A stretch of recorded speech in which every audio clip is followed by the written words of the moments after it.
Ton dernier livre vient de sortir. Mhm. Est-ce que tu veux en parler? Déjà, donc ce livre, je l'ai conçu de manière un peu comme un cocktail, parce que donc le titre, Le Hollandais volant, c'était avant même que mon éditeur me fasse savoir que c'était donc le nom d'un vaisseau fantôme, d'une légende éponyme et ça, et qu'en plus c'était cité dans un opéra de Wagner. Je ne savais pas les références. Moi j'avais demandé en fait au gars qui travaille dans le Temple Bar, qui s'appelle Touche. Enfin, je connais son vrai nom, mais je pense qu'il n'avait pas trop envie qu'on mette son vrai nom sur internet. Mais il a fait, donc et je lui avais demandé comment il avait appelé les deux cocktails qu'il avait créés. Voulu appeler mon livre le nom d'un de ces cocktails au départ parce que j'avais eu une conversation avec lui. Il m'avait dit amicalement il avait créé des cocktails, il aurait aimé que les gens les prennent, mais personne ne les prenait et ça. Les gens prenaient toujours les cocktails standards, donc les trucs au rhum, vodka, ça, hein, les trucs un peu bien qui secouent pas mal. Mais et donc j'ai pensé à mettre le titre d'un de ces cocktails. Donc le premier titre qu'il m'a dit, il m'a dit le fucking bitch. J'ai dit bon, je pense pas que l'éditeur va quand même accepter. Je pense qu'après, vu ce que les gens en disent sur moi et tout, je pense que le CSA aurait carrément réagi. Hein, donc, il aurait marqué complot terroriste. Là, on m'aurait mis dans les trucs porno terroristes, ça, comme Ben Laden, Triple X. Donc après, je lui ai demandé un autre cocktail et il m'a dit le Hollandais volant. Donc, ok, j'ai noté sur mon portable et j'ai gardé le nom. Et quand l'éditeur m'avait fait une fiche de lecture, donc marqué que c'était dans un opéra de Wagner, que c'était la légende d'un vaisseau fantôme, et qu'en plus c'était le nom d'un vaisseau fantôme, enfin d'un bateau dans Pierre des Caraïbes, donc Pierre des Caraïbes avec Johnny Depp, donc Johnny Depp meilleur pote de Marilyn. Donc forcément, tout le truc, je me suis dit, oh putain, ça va être un bon concept. Et puis j'ai voulu concevoir un peu comme un cocktail aussi, parce que bon, on rigole avec Marilyn, dans l'improbable que ça. On explore vraiment l'inconnu et les saveurs de l'étrange et de ça, avec la romance en deuil et ça, mais des anges, avec la douleur et ça. Et puis on expérimente la complexité avec les poèmes religieux et ça. Et puis après donc on a un peu l'effet du mal à la tête avec les textes un petit peu autobiographiques sur donc, ce qui se passe après post-décès de ma grand-mère, avec donc la clinique et les ravages des cachets, les ravages des traumatismes que la clinique a générés en moi. Même si j'étais pas enfermé dedans, le fait de côtoyer des trucs comme ça m'a fait remonter plein de choses à la surface. D'ailleurs, ce livre, en fait, je l'ai aussi fait pendant une période assez chaotique quand même. Hein. Donc, il y a le décès de ma grand-mère qui m'avait quand même assez marqué, qui me marque encore d'ailleurs. Et en fait, je suis passé du stade enfant à un stade, on va dire, un peu plus évolué dans le sens de la vie quotidienne, quoi. Un peu, je dirais pas l'âge adulte, parce qu'on n'est jamais vraiment adulte, hein, mais on va dire la maturité. Dans mon bouquin, donc dans le volant, il y a aussi j'ai fait appel, donc pour la couverture, j'ai fait appel à David du salon de tatouage Badabing Tattoo Shop.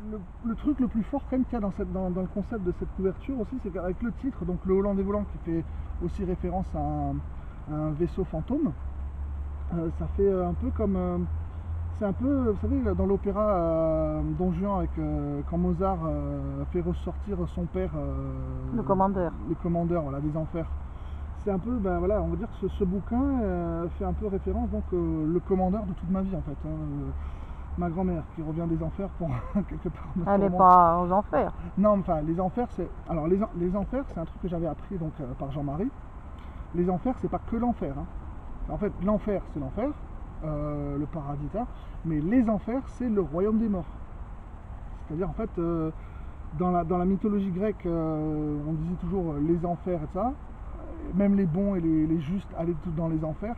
C'était pas un truc satanique. Hein. Les enfers, le séjour des morts en fait.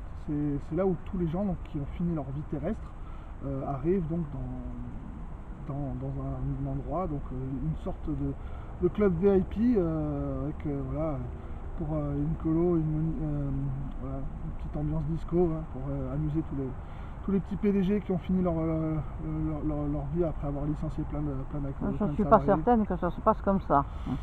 Ah, il y a toujours une forme de hiérarchie, hein, même dans la religion, il y a quand même beaucoup de hiérarchie. Hein, parce qu'il y a quand même pas mal de. Comment dire.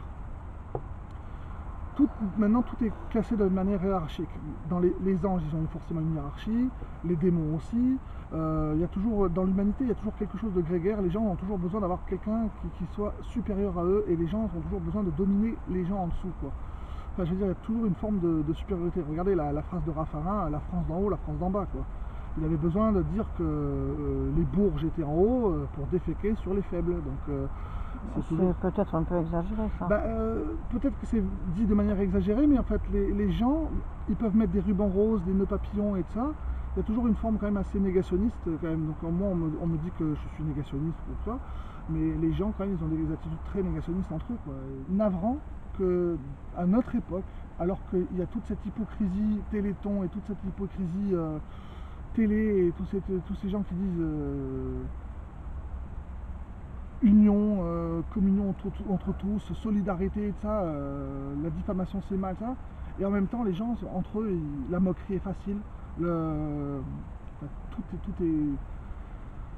Je me réveille pas dans le sens du monde, ouais, je découvre que ça existe, non, ça fait très longtemps que ça existe, et c'est pour ça qu'il y a une forme de sombre dans mes textes, il y a une forme de violence dans certains mots, mais j'ai jamais écrit des trucs aussi dégueulasses et aussi monstrueux que Easton Ellis là, qui avait fait American Psycho, qui avait raconté le BCBG qui décapite des prostituées dans son appartement et qui tue à tir-larigot, quoi. Ça, les gens vont trouver que c'est normal, mais après on va dire que ah oui non mais voilà, Vincent il existe, ah c'est lui Satan, c'est lui Lucifer.